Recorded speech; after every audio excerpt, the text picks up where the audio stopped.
नमस्कार साथियों, 107.8 FM radio जय घोष में मैं सुस्मित आप सभी का बहुत बहुत स्वागत करता हूं। और समय है कविताओं का, यानी कार्यक्रम काव्यधारा का। तो आज भी काव्यधारा में हमने एक ऐसे साहित्यकार को आमंत्रित किया है जिन्होंने अपने कर्म के साथ साथ साहित्य को भी बराबर बनाए रखा। तो चलिए सीधे आपको मिलवाते हैं एक ऐसे ही अधिकारी रहे, एक ऐसे ही कर्मनिष्ठ रहे, एक ऐसे ही कलमकार से। तो बहुत बहुत स्वागत है नरेंद्र भूषण जी रेडियो जय घोष में। धन्यवाद सुष्मित जी, धन्यवाद जी। और नरेंद्र जी आज हमारे बीच में है। मित्रों, नरेंद्र जी के बारे में बताएं कि ये अपर निदेशक कोषागार के पद से इन्होंने सेवानिवृत्ति ली, वहां से रिटायर हुए और उसके बाद अब वो तो नहीं, लेकिन हाँ, साहित्य की साधना निरंतर जारी है। तो सबसे पहले बात हमारे मन में आती है, हमने आपके बारे में जो जाना समझा तो पता चला कि आपकी जो शिक्षा थी वो विज्ञान वर्ग से हुई और आप साइंस और मैथ के स्टूडेंट रहे। तो ये साहित्य उसके साथ कैसे जुड़ा, कैसे ये लेखन का आपके मन में विचार आया कि हमें लिखना भी चाहिए? देखिए सुष्मित जी, जो मानव मन होता है जी। वो न साहित्य के अधीन होता है न विज्ञान के अधीन होता है। हाँ हाँ। वो जो उसके अंतर्भाव होते हैं जी। उसके अधीन होता है। क्या बात। और ये भी आवश्यक नहीं है कि विरासत में मिले। हाँ हाँ। मेरे परिवार में कोई कवि नहीं हुआ है, कोई साहित्यकार नहीं हुआ है। हाँ हाँ। लेकिन मुझे जन्म से ही संगीत से लगाव था मेरा गायन से लगाव था और लिखने की प्रवृत्ति थी बचपन से ही। ये कहीं से विरासत में नहीं मिली जी। इसलिए हम कोई स्पष्ट कारण नहीं स्वयं समझ पाते जी। कि किस कारण से हो गया या क्या बात हो गई, कुछ नहीं पता, ऐसे ही जैसे कहते हैं। जी जी। और एक घटना बताना चाहता हूँ आपको। जरूर जरूर। मेरा जन्म मिर्ज़ापुर के बड़े सुदूर गांव में हुआ है जी। जहाँ से 10 किलोमीटर चलने के बाद तब साधन मिलता था कहीं जाना होने का। जी जी। उस गांव में, सुदूर गांव में घटना मुझे याद आ गई, बताना चाहूँगा। मेरी माँ थी, मेरी माँ शिक्षित नहीं थी मेरे समझ से उस समय, आज से 72 वर्ष पहले। जी जी। शिक्षा का कहाँ था। तो जब मैं 2 वर्ष 3 वर्ष का हुआ जी। तो मैं कहने लगा कि मेरा घर सलेमपुर देवरिया है। हाँ हाँ। मतलब मेरा पुनर्जन्म हुआ है, मैं ये बताना चाहता हूँ आपको। मतलब आपके पास स्मृतियाँ हाँ, थी पिछले? हाँ थी, वो 3 वर्ष 4 वर्ष तक जब मैं जी जी स्पष्ट बोलने लगा था। जी। तो यद्यपि पुनर्जन्म में विश्वास बहुत से लोग नहीं करते हैं, बिल्कुल बिल्कुल। लेकिन मेरी बात है जो माता जी बताया करती थी मुझे जब मैं बड़ा हुआ जी। कि तुम छोटे थे तो कहते थे कि मेरे पास गाड़ी है। हाँ हाँ हाँ। और मुझे ले चलो, मेरा घर सलेमपुर देवरिया। अब सलेमपुर देवरिया का नाम उन दिनों मिर्ज़ापुर के सुदूर गांव में किसी ने सुना ही नहीं होगा। सुना ही नहीं होगा, बिल्कुल सही। ग्राम प्रधान हो चाहे वो देवरिया जिला भी कोई है, उनको नहीं मालूम रहा होगा। जी जी। तो मैं कहना ये चाहता हूँ कि जो चीज़ें आती हैं कुछ जन्मजात आ जाती हैं। हाँ हाँ। तो शायद पूर्व जन्म में रहा हो इस तरह का मेरा। जी जी। तो ये मेरे साथ घटना जीवन के साथ जुड़ी हुई जो मैंने आपसे बताया। तो जन्म से विज्ञान के होने के बावजूद भी मेरा, यानी कहीं न कहीं ईश्वर हमें जोड़ता है और किन जन्मों के फल से ये चीज़ आती है हमें खुद भी पता नहीं होता। हाँ, नहीं पता है, नहीं पता है। तो कविताओं में हम बात कर रहे हैं, कविताओं की, साहित्य की, आपने जो लेखन किया उसकी, इनके बारे में बातें आगे ज़रूर करेंगे। लेकिन हम चाहते हैं, हमारा मोह है, हमारा लालच है यहाँ पर कि हम पहले कुछ यहाँ पर सुन लें आपसे और उसके बाद हमारे जो साथी हैं वो भी सुने और हम बातों में फिर आगे बढ़ें।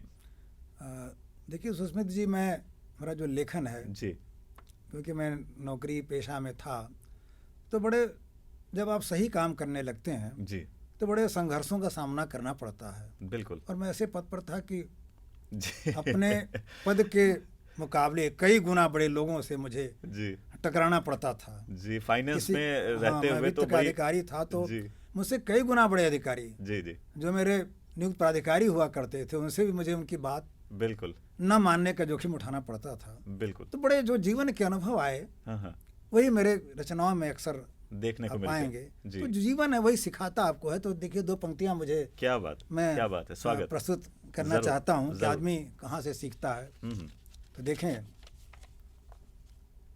दरिया था सकोगे तुम पाँव डालने पर, वाह। दरिया था सकोगे तुम पाँव डालने पर, होती है जिंदगी क्या जानोगे जूझने पर। वाह, होती है जिंदगी क्या होती है जिंदगी क्या जानोगे जूझने पर। और जो प्राय संघर्ष का कारण होता है कि हर आदमी सोचता है कि जो मैं सोच रहा हूँ वही वो दूसरा सोचे। तो देखिए पंक्तियों में कैसे मैं कहना चाहता हूँ, उसके तरह की बिल्कुल हो सोच और की भी, उसकी तरह उसके तरह की बिल्कुल हो सोच और की भी। शायद मिली किसी को दुनिया में ढूंढने पर। वाह। शायद मिली किसी को दुनिया में ढूंढने पर। और देखिए आगे जी। मुझको पता चला तब क्या अपनी हैसियत है। मुझको पता चला तब, मुझको पता चला तब क्या अपनी हैसियत है। वाह वाह। आया न जब मनाने कोई भी रूठने पर। क्या बात है, वाह। धन्यवाद। वाह। आया न जब मनाने कोई भी रूठने पर। जी। और देखिए दो पंक्तियां और कहना चाहता हूँ। हमारे मुस्लिम भाई जब जाते हैं हज करने मक्का मदीना जी, तो वहाँ प्रतीक के रूप में एक कंकड़ से मारते हैं शैतान को जी। तो देखिए पंक्तियां वहाँ से निकलती हैं। वाह। कंकड़ से मारने को शैतान को तलाशा। क्या बात। कंकड़ से मारने को शैतान को तलाशा। क्या बात। खुद का ही अक्स पाया भूषण ने सोचने पर। वाह वाह वाह, क्या बात है। खुद का ही अक्स पाया वाह भूषण ने सोचने पर। क्या बात। इस प्रकार जीवन का वृत्त चलता रहता है। क्या बात है। तो आप अपनी शिक्षा के साथ ही साथ आप आगे बढ़े और आपको एक इतना महत्वपूर्ण आप विभाग में पहुंचे, वहाँ पर आपने बहुत ही वरिष्ठ लेवल पर आपने पद भी संभाले और ये टकराहट भी चलती रही और उन्हें टकराहट से कविता निकली। तो क्या उन दिनों भी कविता चलती रहती थी? निश्चित रूप से जब आप दो काम करेंगे तो समझौता करना पड़ता है, कंसेशन देना पड़ता है जी। समय तो 24 घंटे ही होते हैं बिल्कुल, एक दिन में, उसको बढ़ा नहीं सकते आप। और भी आवश्यक काम होते हैं, लेकिन प्रभाव पड़ता है। लेकिन इसमें निरंतर चलता रहा, सोच चलती रही जी। और बताया मैंने कि मैं बड़ी निर्भीकता से मैंने जी अपनी सेवा की। तो उसका दुष्परिणाम भी होता है कि फिर तनाव रहता है, घर को समय नहीं दे पाते हैं, घर असंतुष्ट रहता है। आप कब ऑफिस पहुंच रहे हैं तो ठीक है, लौटेंगे कब पता नहीं होता। ये प्राय हुआ जी। लेकिन निर्भीकता के साथ मैंने काम किया जी। तो कुछ पंक्तियां मैं चाहता हूं कि जो जीवन के विमर्श हैं, जिसमें जरूर एक संदेश है, तो मैं प्रस्तुत करना चाहता हूं। स्वागत है। आप खुद को सदा निडर रखिए। आप खुद को सदा निडर रखिए। आप, ये तो बहुत लोगों ने कहा है, लेकिन देखिए मैं क्या कहना चाहता हूँ कि गज़ल की विशेषता होती है जो दूसरी लाइन होती है बताती है कि क्या कहना चाहते थे आप। जी जी। तो आप खुद को सदा निडर रखिए। आप खुद को सदा निडर रखिए। वाह। दाएं बाएं मगर नजर रखिए। वाह वाह, क्या बात। दाएं बाएं मगर नजर रखिए। और जीवन का कुछ उद्देश्य होना चाहिए जी। देखिए पंक्तियां मेरी, अगला शेर। जिंदा रहना ही है नहीं काफी। वाह। मैं अपने सेवा काल में जी एक सख्त अधिकारी था, नियम पारायण था, नियमों से काम करने का आदी था जी। और दूसरे मेरा जो दायित्व था कि विभाग की वित्तीय क्षति न हो। यानी पूरे स्वाभिमान और पूरे जिम्मेदारी के साथ नियंत्रण, मतलब हमारा पदनाम विभागों में वित्त नियंत्रक का हुआ करता है। जी जी। तो वित्त नियंत्रक शब्द जो रखा गया है कि वित्त का नियंत्रण करना है और अनेक मामलों में वो स्वतंत्र रूप से कार्य करता है, उससे अपेक्षा की जाती है। तो मैं जब वित्तीय क्षति का प्रकरण देखता था तो मैं फिर उस पर एक्शन लेते मैं होंगे। टकरा होता था, मैं रोकता था किसी चीज़ को, जी। तो मुझे फिर भयभीत करने का प्रयास किया जाता था। लेकिन मैं अपना कार्य निर्भीकता पूर्वक करता रहा था। कभी डरे नहीं, कभी झुके नहीं। हाँ, झुका नहीं मैं, और जी। मैं करता रहा, और ये ईश्वरी कृपा है कि विजेता भी रहा। और मुझे लगता है जब एक साहित्यकार होता है, एक कलमकार होता है, तो शायद उसमें ये भावना बहुत होती है कि वो अपने स्वाभिमान से कोई समझौता नहीं करता। बिल्कुल सही आपने कहा। जी। स्वाभिमान समझौता नहीं किया, किसी को क्षमा मांगने की नौबत भी नहीं आई। जी, जी। ऐसा काम नहीं किया कि क्षमा मांगे। जी। परेशान तो हुआ, लेकिन परास्त नहीं हुआ। क्या बात है, ये बहुत अच्छी चीज़ है कि परेशान हुए लेकिन परास्त नहीं हुए। हुआ। और लोगों ने, जब मैं था उस समय, जी। तो मेरी कीमत विभाग ने नहीं समझी। सोचते थे बहुत खुराफाती अधिकारी आ गया, अच्छा। लंगा लगाता है, वित्त वाला है, हर काम रोक देता है। जी। लेकिन जब मैं वहाँ से चला आया, हाँ। और जब जांच बैठी विभाग में, जांचें होने लगी कि ये कैसे हुआ, तो लगा साहब आपने जो दिखा था 2 लाइन, उससे बहुत लोग बच गए लोग। तो मुझे, जहाँ मैं था, आज भी याद करते हैं लोग कि हाँ साहब आप थे, आपने ये किया, बड़ा अच्छा किया, हम लोग सुरक्षित रहे। क्या बात। तो देखिए इस पर जरूर जो निकलती हैं इसी घटनाओं से। आप खुद को सदा निडर रखिए। क्या बात। आप खुद को सदा निडर रखिए। आप खुद को सदा निडर रखिए। दाएं बाएं मगर नजर रखिए। वाह। दाएं बाएं मगर नजर रखिए। और देखिए जीवन का उद्देश्य क्या होना चाहिए। हाँ हाँ। जिंदा रहना ही है नहीं काफी। जिंदा रहना ही। क्या बात। जिंदा रहना, पशु भी जी बिल्कुल जीवन प्राप्त करता है, मृत्यु को प्राप्त होता है। तो जिंदा रहना ही है नहीं काफी। जिंदा रहना ही है नहीं काफी। आप लोगों पे कुछ असर रखिए। क्या बात है। आप लोगों पे कुछ असर रखिए। हाँ। और देखिए आप सब विद्वान हैं, हमारे श्रोता भी विद्वान हैं। बिल्कुल। सिफत माने विशेषता होती है। जी। सिफत है कहते हैं बोलचाल में, और सिफर कहते हैं जीरो को। देखिए मेरा शेर देखिए। शून्य। जी। बाएं रखने में कुछ कमाल नहीं। बाएं रखने में कुछ कमाल नहीं। बाएं रखने में कुछ कमाल नहीं। वाह। बाएं रखने में कुछ कमाल नहीं। वाह। है सिफत दाएं जब सिफर रखिए। क्या बात है। क्या बात है सिफत दाएं जब सिफर रखिए। क्या बात।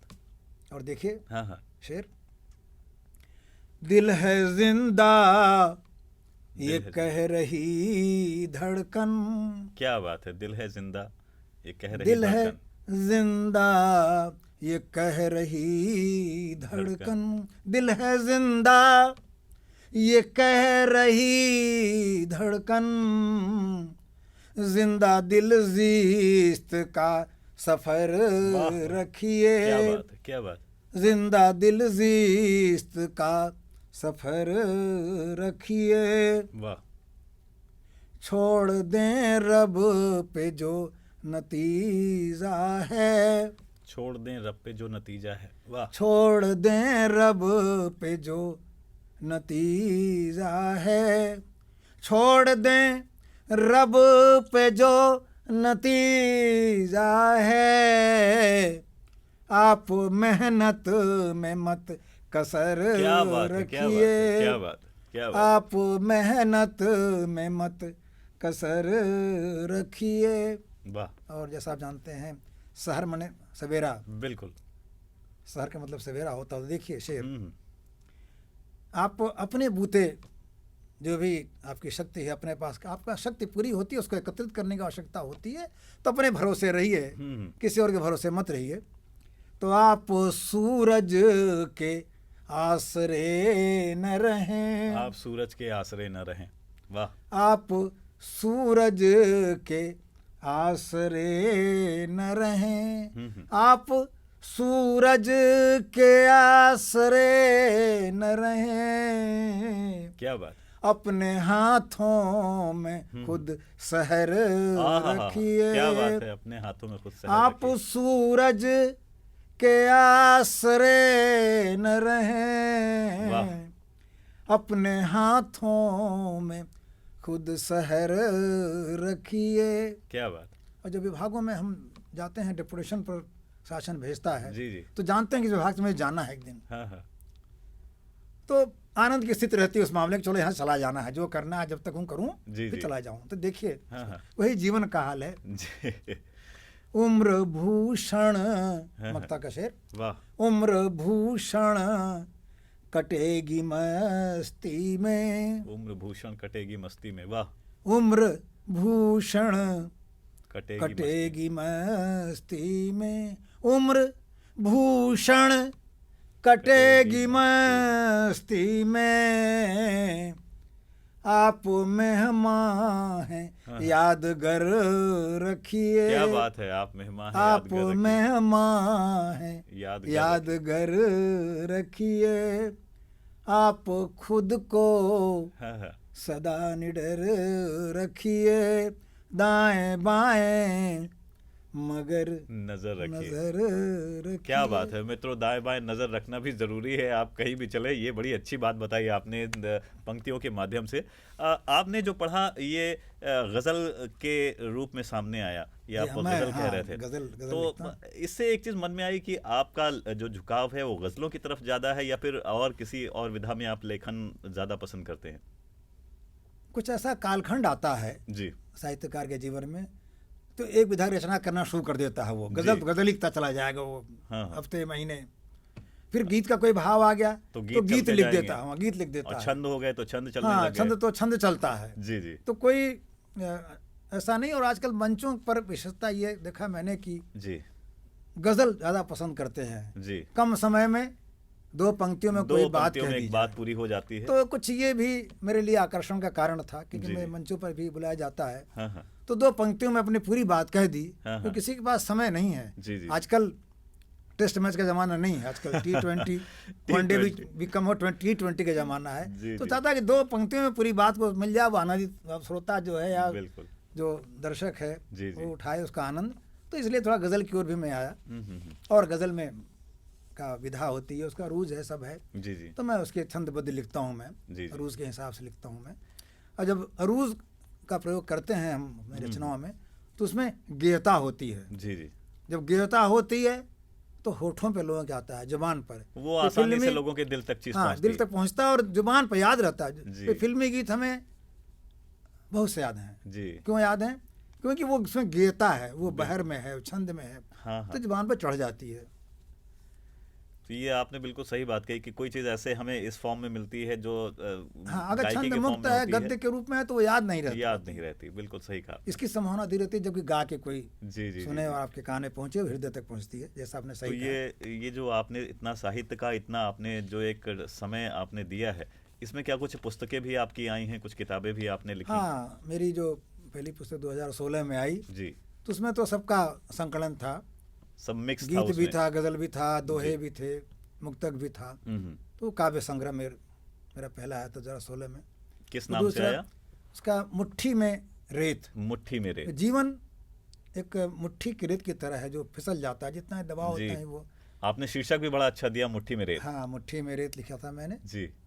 और उसके बाद 2020 में मेरा गजल संग्रह आया, दर्द चिरागों का। दर्द चिरागों का। जो रोशनी देता है दूसरों का भला करता है, जी। उसके भी दर्द होते हैं। क्या बात। तो वो दर्द चिरागों का था। जी जी। और हमारा जो गजल संग्रह है, राज्य सरकार द्वारा इस पर 1 लाख का पुरस्कार भी मुझे मिला जी जी। गजल संग्रह पर, दर्द चिरागों का।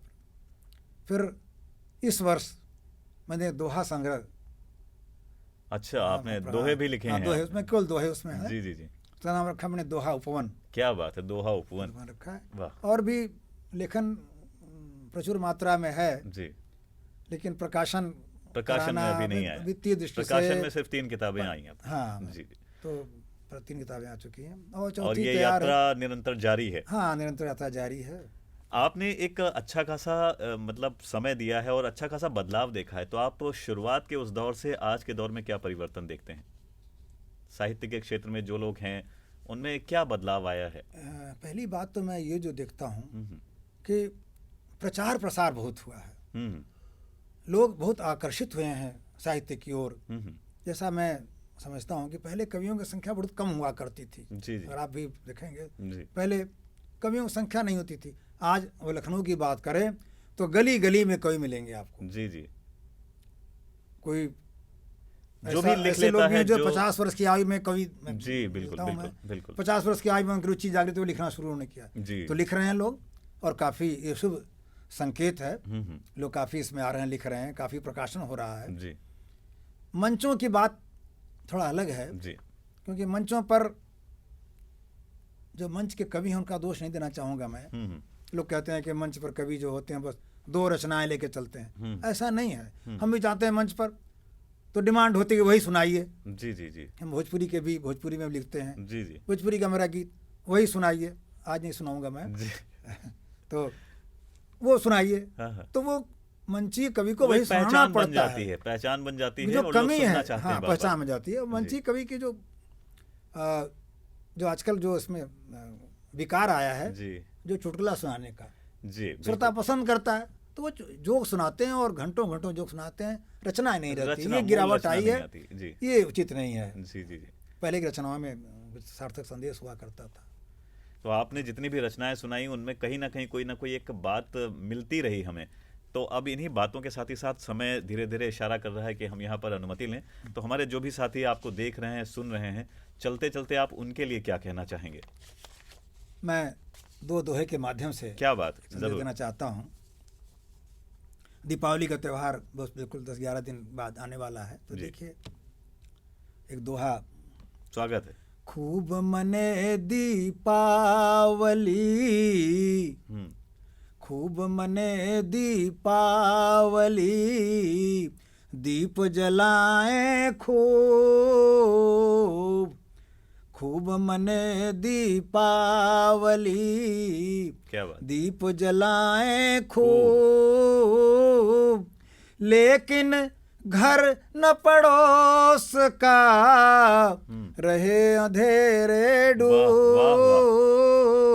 लेकिन घर न पड़ोस का रहे अंधेरे डूब, रहे अंधेरे डूब। क्या बात है, बड़ी अच्छी बात बताई कि हम अपना ही ना सोचें, अपने साथ साथ दूसरों का भी कल्याण करने का सोचें, उनका भी भला हो। इतनी सुंदर बात को आपने दोहे के माध्यम से रखा और निश्चित रूप से एक संदेश भी दिया। तो आप यहाँ आज हमारे साथ इस मंच पर जुड़े, इस कार्यक्रम में जुड़े, आपने अपना समय दिया। नरेंद्र भूषण जी, हम बहुत आभारी हैं आपके। बहुत बहुत आभार जय घोष का जी, और आभार हमारे श्रोताओं का, दर्शकों का, बहुत बहुत आभार। नमस्कार। तो मित्रों, आज इस प्रोग्राम में, इस कार्यक्रम काव्यधारा में हमने आपको मिलवाया नरेंद्र भूषण जी से। आगे भी अगले अंकों में हम आपको ऐसे ही अनेक साहित्यकारों से मिलवाते रहेंगे। फिलहाल आज मुझे यानी सुस्मित को दीजिए अनुमति, लेकिन आप सुनते रहिए आपका अपना रेडियो जय घोष 107.8 FM।